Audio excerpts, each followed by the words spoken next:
Hello guys, Assalamu alaikum, welcome to Malaysia.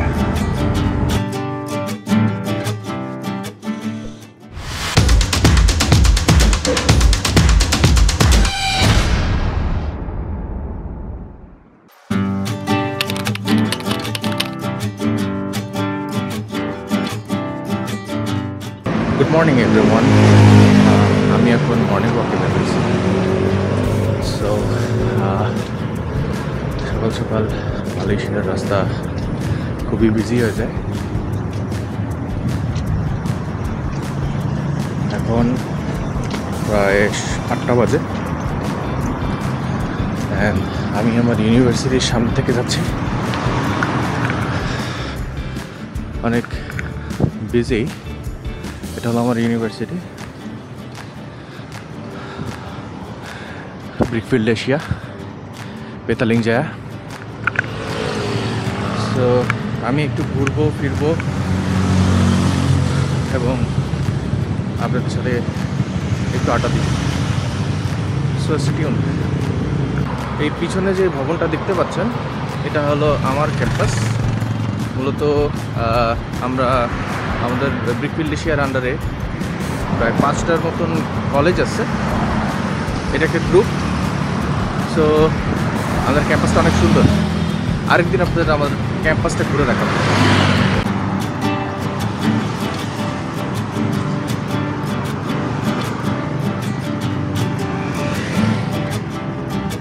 মূলত মালয়েশিয়ার ওয়েদারটা নিয়ে একটু কথা বলতে চাই।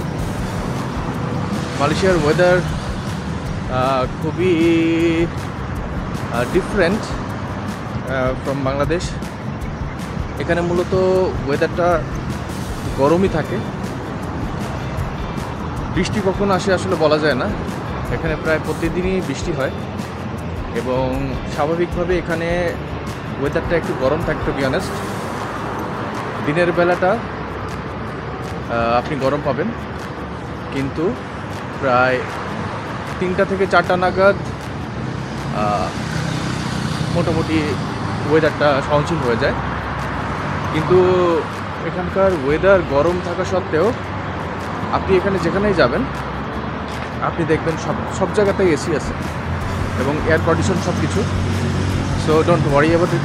আপনি সবসময় রাস্তায় থাকবেন না। সো আপনার যদি মালয়েশিয়া আসার প্ল্যান থাকে আপনি এখানে ঘুরতে ফিরতে পারবেন খুব ইজিলি এবং ওয়েদার গরম থাকলেও ইটস নাইস। আশপাশের গ্রিনি পরিবেশ, আপনার খুব একটা অসুবিধা হবে না। তো চলেন সামনে যাই।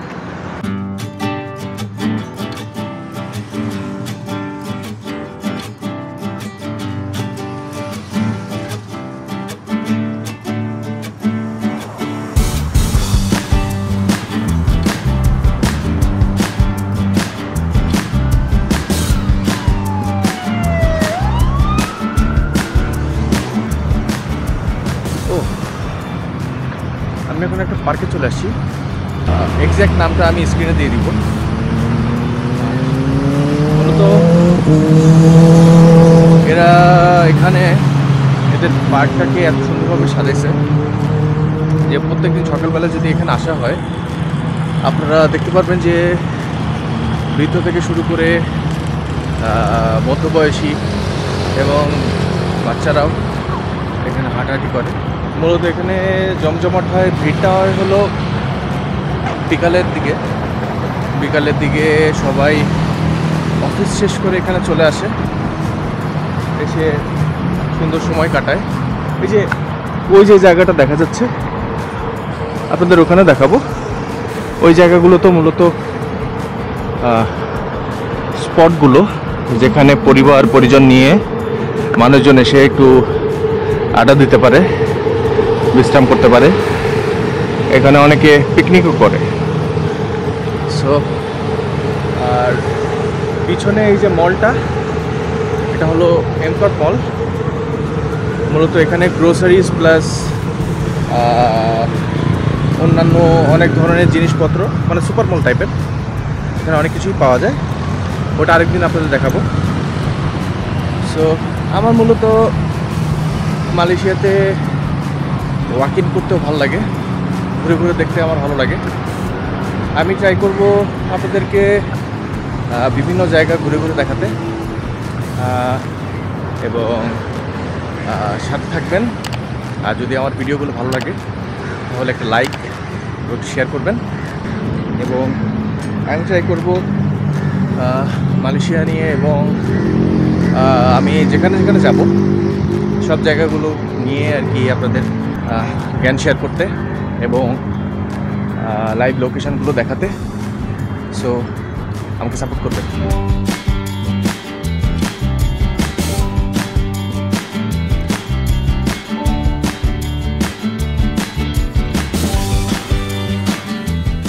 এই যে কবুতরগুলো দেখছেন, এরা খুবই চিলমুড়ে থাকে।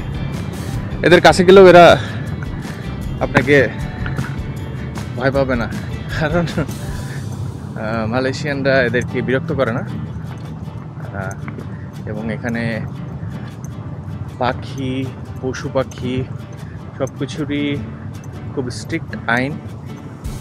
এরা এগুলোকে নিয়ে অনেক কনসার্ন এবং অনেক serious. So when you are in Malaysia, don't mess with animals.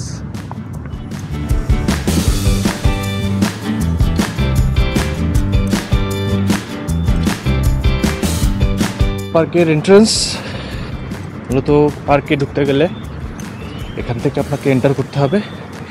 No fees, it's free for all.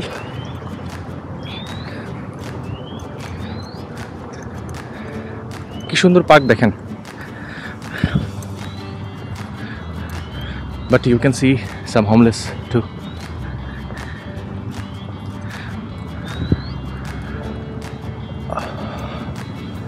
এখান থেকে আপনি যেমনি খুশি তেমনি ঘুরতে ফিরতে পারবেন, নো ইস্যুস।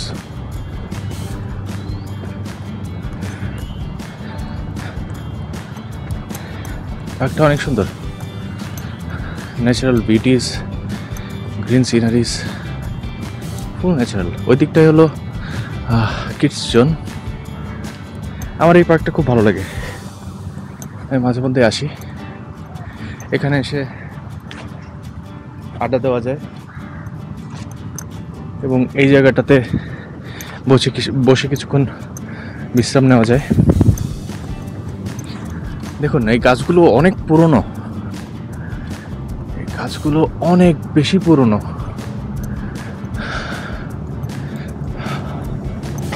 দেখছেন কি সুন্দর পার্ক। এবং আপনি এখানে থাকলে আপনার কাছে বোর লাগবে না। You can get fresh air. আপনি এখানে বসে বিশ্রাম করতে পারবেন, রেস্ট করতে পারবেন এবং প্রকৃতির সাথে মিশে যেতে পারবেন।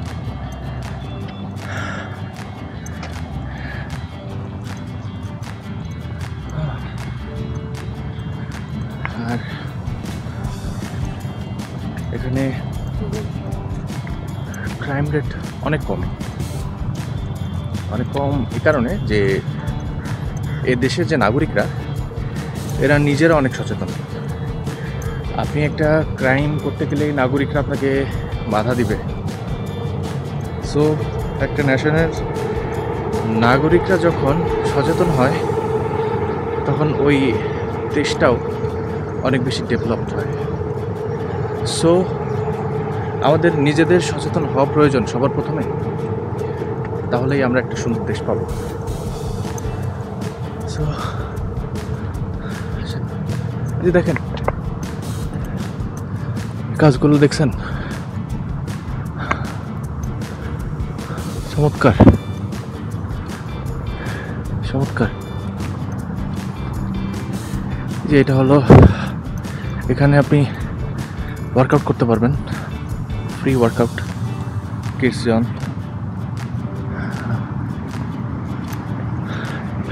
লেকের পার্টটা আপনি যেতে পারবেন। কিন্তু আপনি যখন মালয়েশিয়াতে আসবেন এবং পার্কে ঘোরাঘুরি করবেন, বি আর অফ স্ন্যাক্স। এখানে অনেক বেশি সাপ, এবং এই সাপগুলা সামটাইমস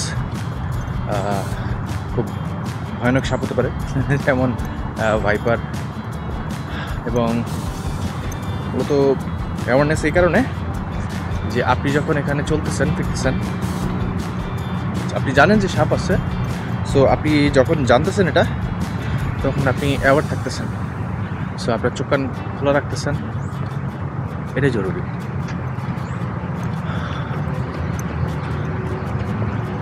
সুন্দর পরিবেশ। সো আমরা হাঁটতে থাকি, আরও দেখাতে থাকি।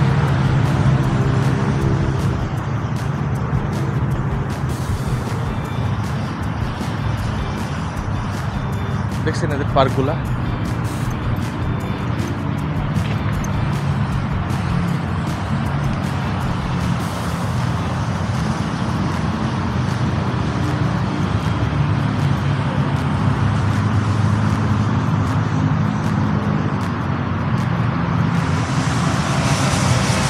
এই গ্রিনারি পরিবেশের মধ্যে আপনি যখন থাকবেন, আপনার মনেই হবে না যে আপনার কর্মব্যস্ততা আছে, আপনার জীবনে কোনো মানে ক্লান্তি অথবা কোনো ধরনের সমস্যা, এই সমস্যাগুলো আপনি ভুলে থাকার জন্য হাঁটা চলা, ফ্রেশ এয়ার, এগুলো খুবই কার্যকর জিনিস।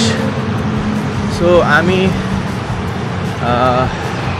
সবাইকে সাজেস্ট করি হেলদি লাইফ লিড করার, be healthy, it healthy, and দিন শেষে আমরা যদি একটা সুস্থ পরিবেশের মধ্যে থাকতে পারি, আমাদের জীবন মানও উন্নত হয়। সো আরও দেখাই।